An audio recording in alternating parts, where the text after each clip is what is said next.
Hello again, everybody. Welcome back to another edition of the Weekly Update with your host, me, Craig.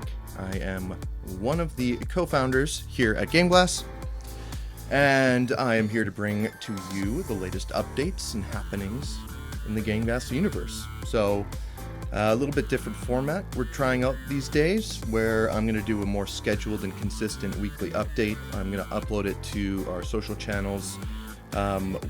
Moving forward, probably with a little bit more consistency as well, and they'll be more structured, following the same concepts throughout each episode.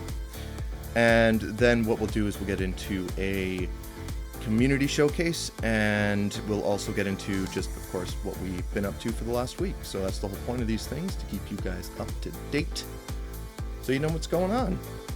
And there's some exciting and fun things this week. So, that being said, there's not going to be a QA part of this one, just because it looks like, from a question standpoint, I didn't really feel that there was too many that would make the cut for a live Q&A. So we're going to just do the short version.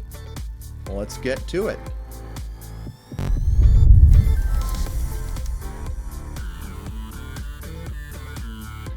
All right, so diving right in. We did a bunch this week, and hopefully you've seen it in the hub. If not, I'm here to share it with you now. So the forgot password functionality previously existed within the application part of things, so the mobile application as well as the website, but we've now changed that so the forgot password flow can happen within the hub. So if you did forget your password, it's a lot easier to manage it now than it was before, so that's great to see.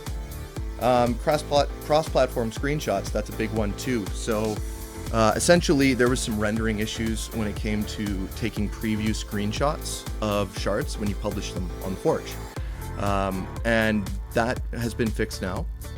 Michelle and Michael have been doing a great job trying to create really good functionality and cross-platform functionality that works, and you might see that there's a little bit more load or save times when you save a shard. More on that in a second, but for the most part, what it's doing is it's making sure it's taking a good screenshot of it so you can easily reference it. So it's a decent trade-off, but it will be fixed. There will be faster save times, promise. The cross-platform side of it just means that through Linux, Mac, and Windows, Linux is very close to being released, while Mac is not quite in development yet, but I would imagine it will follow suit shortly after.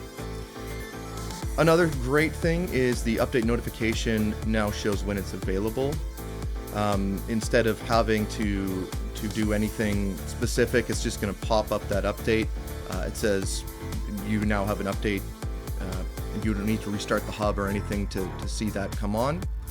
It just shows it when it's available, and then you would be able to, of course, click on that little download button at the top and start your update.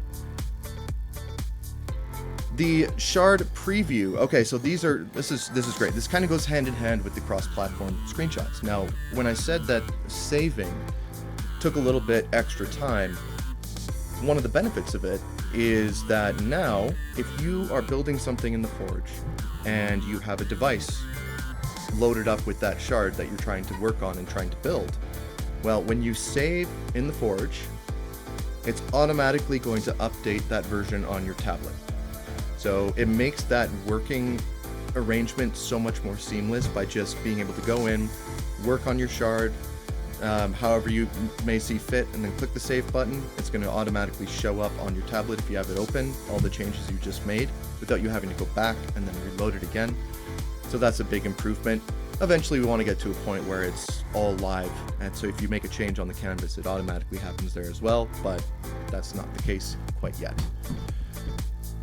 We also have the Forge transparent elements fix. This is a great one. Thanks, Michelle, for getting this one in place. Essentially what it means is that previously what was happening is you could have a label over top of a button, and if you went on your shard and you pressed on that button that you've created, which is essentially just a button with a label over top of it, it wouldn't work.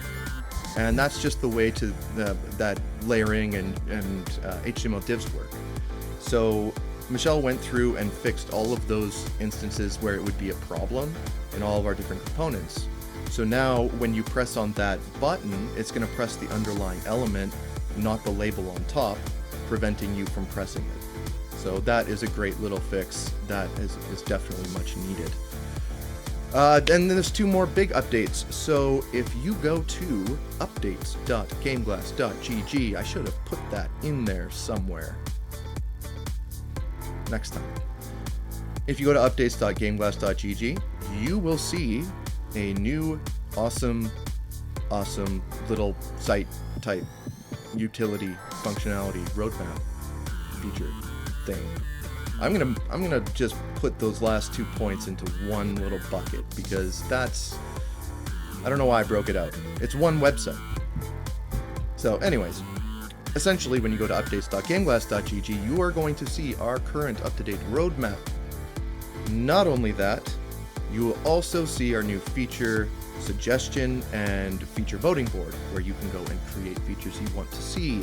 You can comment on other people's features that they've been wanting in GameGlass. You can vote on them, and maybe one of them will really stick out and we'll be able to work on it a little bit sooner than we thought, just based on the demand. You can say how important it is to you. You'll have a full profile. You can log in with your GameGlass account. You'll see a little button on the top right. And it will eventually also be fully integrated with the hub. Currently it's not, just because there's still a little bit of work to do there. But it is looking great so far. We've already had some great comments, suggestions, and yeah, so just hop in there, let us know what you think, let us know what you want, vote on things that you want, vote on the roadmap stuff. There's also a bug board. You can go there, submit bugs if you'd like. And there's also a changelog, so that's where our new changelog will live moving forward, and it's been updated a little bit as well. So there's lots going on from that standpoint, making sure you guys are kept up to date. And that being said, that's obviously a big priority for us. So we'll have more links to this in the future. It will be in the hub, it'll be on the website, it'll be all over the place. But for now, updates.gameglass.gg, little button in the top right says log in with GameGlass, and then go ham. And next we will be diving into the community showcase. Here we go.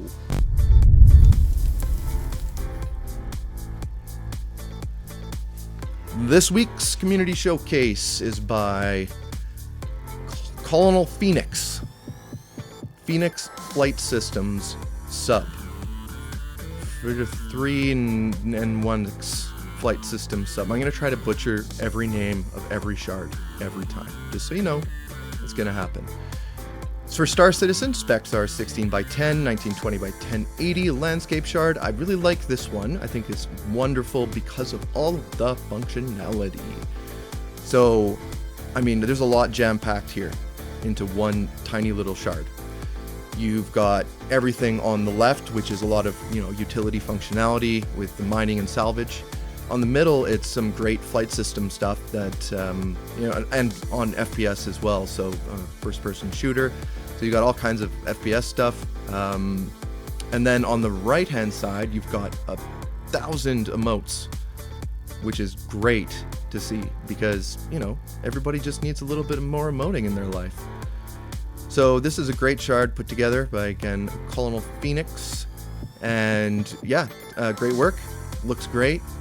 If you go search for it in the Forge and Explore, you'll find it there. Go for it. Go have fun with it. And when we get reviews and all that stuff figured out, you'll be able to go and comment and give feedback and enjoy it even more. Stay tuned for that. So, again, great job, Phoenix. Looks cool. And yeah, because we're not doing the Q&A this week, that will be it for this week's weekly update. Holy moly, it's under 10 minutes. That's amazing. Let's keep doing that. So that's it for today. We'll still be doing the fireside chats later on. And you'll be able to go to discord.gg/GameGlass to find those. And we will see you all next week. Have a great weekend.